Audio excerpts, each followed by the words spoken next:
Hello, everybody out there in YouTube land. Melvina Germain here, Calgary, Alberta, Canada. Calgary poet I'd like to read for you today. This is Melvina Germain, Tea Time Poetry. Come, have a cup of tea with me while I read some poetry.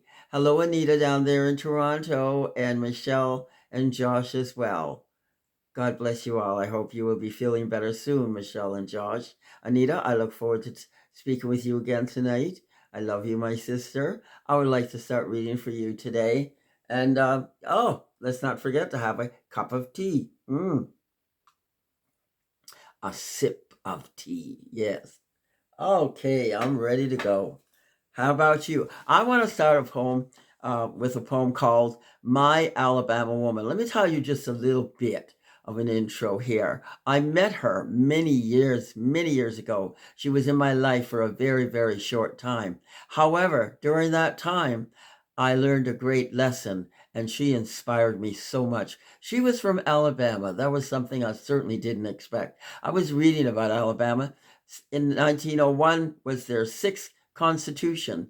Well, they had another constitution change again in 2022. That's just last year. I hope all the racist language is now out of that constitution. That their amendments in the constitutions, they had 977 amendments to their constitution. So a lot of thinking, a lot of thought, and maybe they've got it right now with 2022. Anyway, out of a lot of darkness because of racism in Alabama came a little bit of light, and she came to me. I enjoy some of that light. My Alabama Woman. I want to read that poem that I wrote about her just a couple of days ago.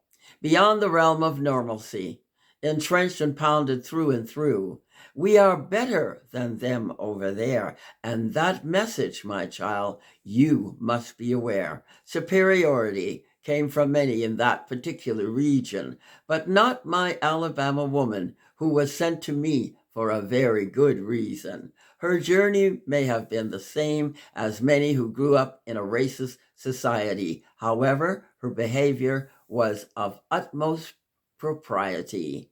My Alabama woman distanced herself and became immersed in the midst of a multicultural society. Her demeanor so comforting and welcoming, with eyes warm and pleasing, her hands soft as silk, and her voice tender and sweet.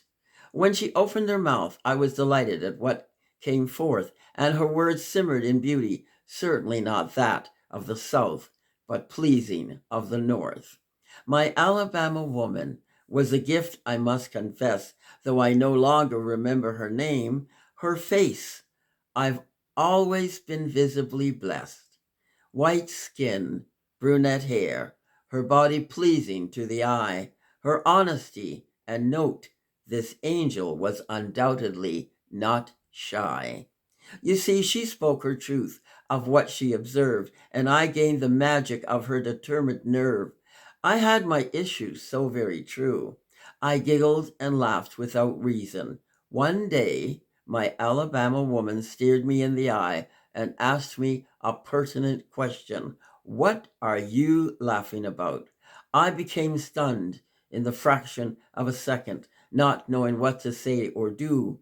This question was overwhelming, I admit to all of you. Days moved on, and the giggles and laughter had stopped. It was almost instantaneous. Yes, indeed, my Alabama woman planted a new seed. She was in my life for a very short time, but long enough to accompany me to an event where I chose to sit at the back of the room, indeed.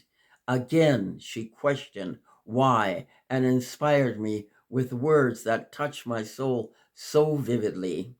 You don't belong at the back of the room. You belong at the front, not sitting, but standing and addressing the crowd.